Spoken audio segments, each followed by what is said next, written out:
Hi, and welcome back to 20 Minutes of Reading with me, Lauren, from my Martyrs Learning Centre in Johannesburg. And we are currently reading, as you know, The Hobbit, which is the prequel to The Lord of the Rings. And it's a beautifully written story that really gets your imagination firing. So I hope you've been enjoying it.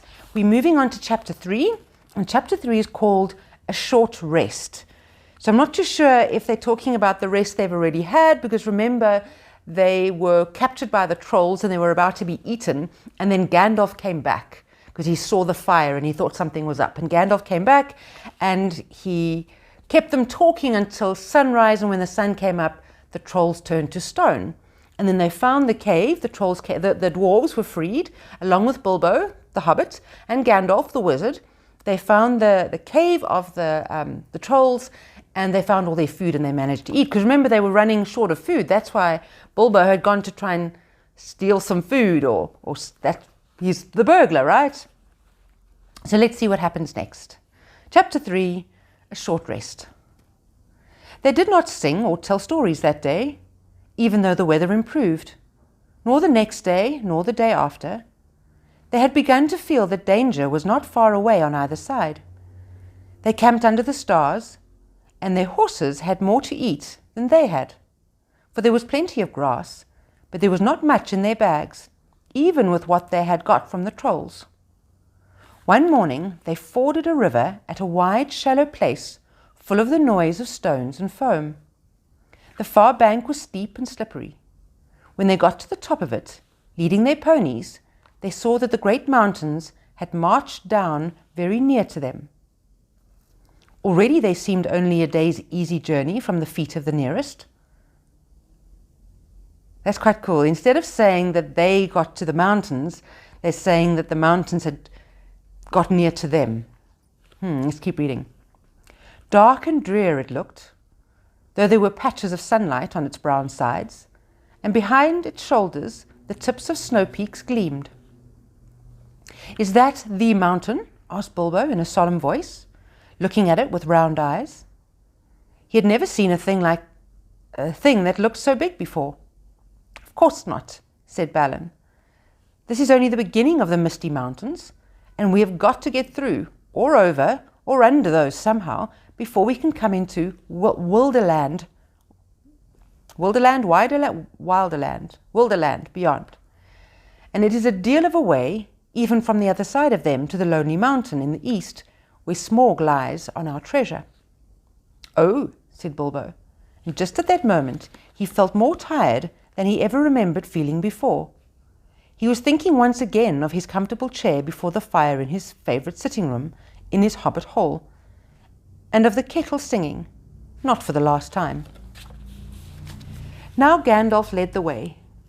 "We must not miss the road, or we shall be done for," he said. "We need food, for one thing, and rest in reasonable safety. Also, it is very necessary to tackle the misty mountains by the proper path, or else you will get lost in them and have to come back and start at the beginning again, if you ever get back at all." They asked him where he was making for, and he answered, "You are come to the very edge of the wild, as some of you may know. Hidden somewhere ahead of us is the fair valley of Rivendell, where Elrond lives in the last homely house. I sent a message by my friends, and we are expected."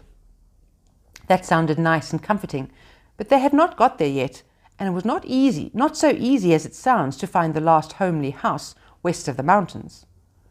There seemed to be no trees, and no valleys, and no hills to break the ground in front of them, only one vast slope going slowly up and up to meet the feet of the nearest mountain. A wide land the colour of heather and crumbling rock, with patches and slashes of green grass and moss green showing where water might have been. Morning passed, afternoon came, but in all the silent waste there was no sign of any dwelling. They were growing anxious, for they saw now that the house might be hidden almost anywhere between them and the mountain.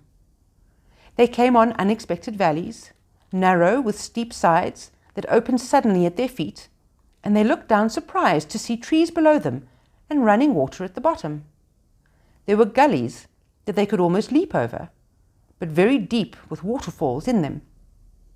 There were dark ravines that one could neither jump over nor climb into.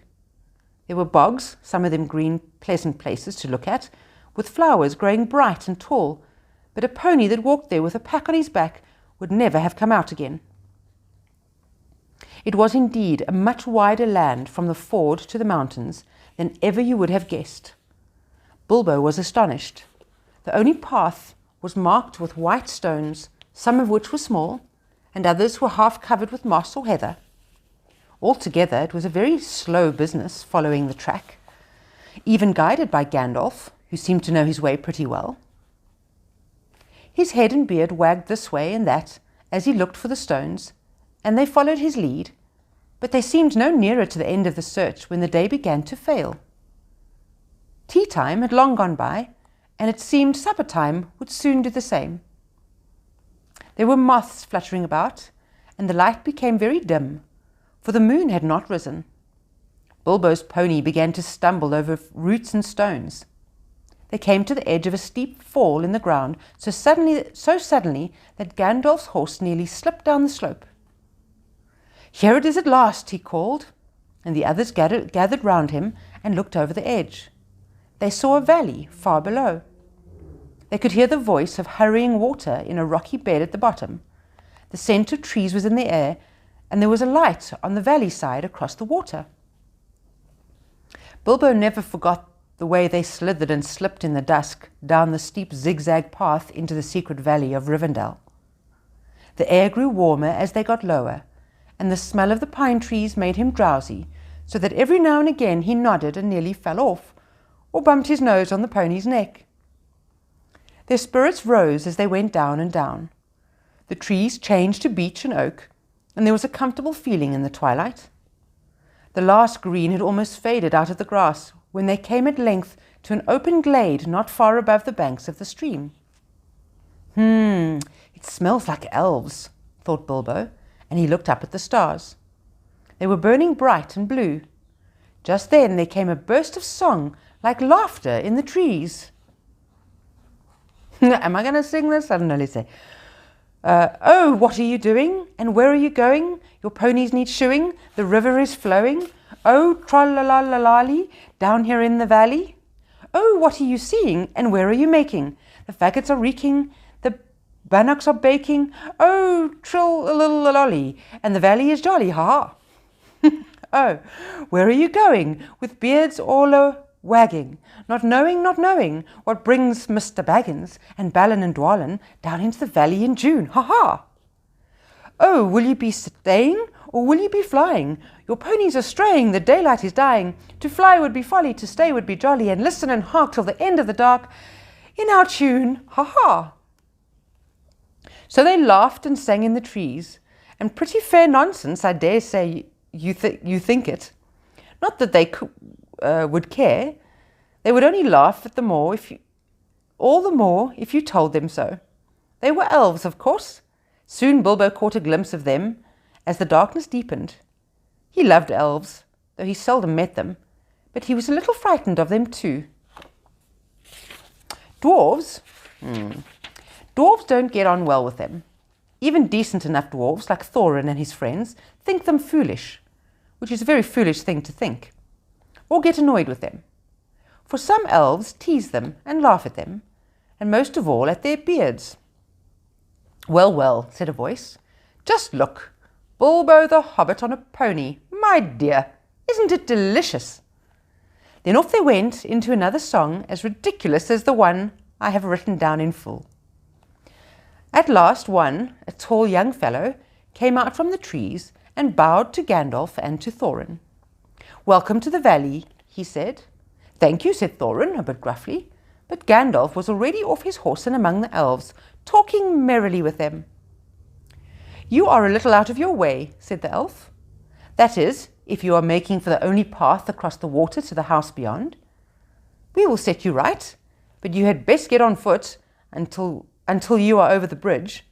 Are you going to stay a bit and sing with us, or will you go straight on?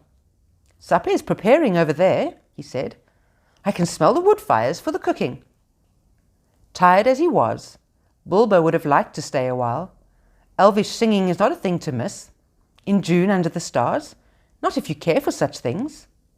Also, he would have liked to have a few private words with these people that seemed to know his name and all about him, although he'd never seen them before. He thought their opinion of his adventure might be interesting. Elves know a lot and are wondrous folk for news, and know what is going on among the peoples of the land, as quick as flowing water, or quicker. But the dwarves were all for supper as soon as possible just then, and would not stay. On they went, leading their ponies, till they were brought to a good path, and so at last to the very brink of the river. It was flowing fast and noisily, as mountain streams do of a summer evening, when sun has been all day on the snow far above. There was only a narrow bridge of stone, without a parapet, as narrow as a pony could well walk on. And over that they had to go, slow and careful, one by one, each leading his pony by the bridle. The elves had brought bright lanterns to the shore, and they sang a merry song as the party went across. "Don't dip your beard in the foam, father," they cried to Thorin, who was bent almost onto his hands and knees. "It is long enough without watering it." "Mind Bilbo doesn't eat all the cakes," they called. "He is too fat to get through keyholes yet." "Hush, hush, good people, and good night," said Gandalf, who came last. "Valleys have ears, and some elves have over merry tongues. Good night." Over merry tongues, and valleys have ears. So that's personification, right? That valleys have ears. And what Gandalf is trying to say is that be careful what you say, because people hear and then pass on messages. And I think Gandalf and his dwarves and Bilbo are trying to be quiet and cautious. They don't want the dragon in the mountain. They don't want Smaug knowing they're coming. And so at last they all came to the last homely house. And that's spelt with capital letters, so it's its name, Last Homely House, and found its doors flung wide. Now it is a strange thing, but things that are good to have and days that are good to spend are soon told about, and not much to listen to, while things that are uncomfortable, palpitating, and even gruesome may make a good tale and take a deal of telling anyway. They stayed long in that good house, 14 days at least, and they found it hard to leave. Bilbo would gladly have stopped there for ever and ever, even supposing a wish would have taken him right back to his hobbit hole without trouble. Yet there is little to tell about their stay. The master of the house was an elf friend, one of those people whose fathers came into the strange stories before the beginning of history, the wars of the evil goblins and the elves and the first men in the north. In those days of our tale, there were still some people who had both elves and heroes of the north for ancestors, and Elrond, the master of the house, was their chief. He was as noble and as fair in face as an elf lord, as strong as a warrior, as wise as a wizard, as venerable as a king of dwarves, and as kind as summer. He comes into many tales, but his part of the story of Bilbo's great adventure is only a small one, though important, as you will see, if we ever get to the end of it. His house was perfect, whether you liked food or sleep or work or storytelling or singing or just sitting and thinking best, or a pleasant mixture of them all. Evil things did not come into that valley. I wish I had time to tell you even a few of the tales, or one or two of the songs that they heard in that house. All of them, the ponies as well, grew refreshed and strong in a few days there. Their clothes were mended as well as their bruises, their tempers, and their hopes. Their bags were filled with food and provisions light to carry but strong to bring them over the mountain passes. Their plans were improved with the best advice. So the time came to Midsummer Eve, and they were to go on again with the early sun of midsummer morning. Elrond knew all about ruins of every kind. That day he looked at the swords they had brought from the troll's lair, and he said, "These are not troll-made. They are old swords, very old swords of the high elves of the west, my kin. They were made in Gondolin for the goblin wars. They must have come from a dragon's hoard or goblin's plunder, for dragons and goblins destroyed that city many ages ago. This, Thorin, the runes named Orcrist, the goblin cleaver in the ancient tongue of Gondolin, it was a famous blade. So he's looking at all the swords that the different, like Thorin has, and now this, Gandalf, was Glandring, foe hammer that the king of Gondolin once wore. Keep them well. In other words, look after them. Whence did the trolls get them, I wonder, said Thorin, looking at his sword with new interest. I could not say, said Elrond, but one may guess that your trolls had plundered other plunderers, or come on the remnants of old robberies in some hold in the mountains. I have heard that there are still forgotten treasures of old to be found in the deserted caverns of the mines of Moria, since the dwarves and the goblin war. Thorin pondered these words. I will keep this sword in honour, he said. May it soon cleave goblins once again. I wish that is likely to be granted soon enough in the mountains, said Elrond. But show me now your map. He took it and gazed long at it. He shook his head, for he did not altogether approve of the dwarves and their love of gold. He hated dragons and their cruel wickedness, and he grieved to remember the ruins of the town of Dale and its merry bells, and the burned banks of the bright river running. The moon was shining in a broad silver crescent. He held up the map, and the white light shone through it. What is this? He said. There are moon letters here, beside the plain runes, which say 5 feet high the door, and 3 may walk abreast. What are the moon letters? Asked the hobbit, full of excitement. He loved maps, as I have told you before, and he also liked runes and letters and cunning handwriting, though when he wrote himself it was a bit thin and spidery. Moon letters are rune letters. But you cannot see them, said Elrond, not when you look straight at them. They can only be seen when the moon shines behind them, and what is more, with the more cunning sort, it must be a moon of the same shape and season as the day when they were written. The dwarves invented them, and wrote them with silver pens, as your friends could tell. These must have been written on a midsummer's eve in a crescent moon, a long while ago. What do they say? Asked Gandalf and Thorin together, a bit vexed perhaps that even Elrond should have found this out first, though really there had not been a chance before, and there would not have been another until goodness knows when. So they're a bit irritated that Elrond figured this out, but they know he was the only one going to do it. Stand by the great stone when the thrush knocks, read Elrond, and the setting sun with the last light of Durin's day will shine upon the keyhole. Durin, said Thorin. He was the father of the fathers of the eldest race of dwarves, the Longbeards, and my first ancestors. I am his heir. Then what is Durin's day? Asked Elrond. The first day of the dwarves' new year, said Thorin. Is all I should know the first day of the is as all should know the first day of the last moon of autumn on the threshold of winter. We still call it Durin's Day, or Durin's Day. I think it's Durin's Day. We still call it Durin's Day when the last moon of autumn and the sun are in the sky together. But this will not help us much, I fear, for it passes our skill in these days to guess when such a time will come again. That remains to be seen, said Gandalf. Is there any more writing? None to be seen by this moon, said Elrond. And he gave the map back to Thorin. And then they went down to the water to see the elves dancing and sing upon the midsummer's eve. The next morning was a midsummer's morning, as fair and fresh as could be dreamed. Blue sky and never a cloud, and the sun dancing on the water.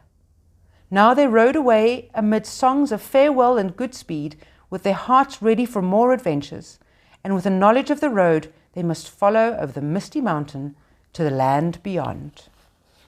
And that is the end of chapter 3. So next time, please join me for chapter 4, which is called Over Hill and Under Hill. But they are moving on their journey. And I think what's going to happen is you're going to find a kind of a a moving of the story and then something happens, and then a moving of the story and something happens. So join me next time for the next chapter. I hope you enjoyed this. Please share, please subscribe to the channel and click on the bell for notifications so you know when I'm reading again. I hope you're enjoying it. Bye-bye.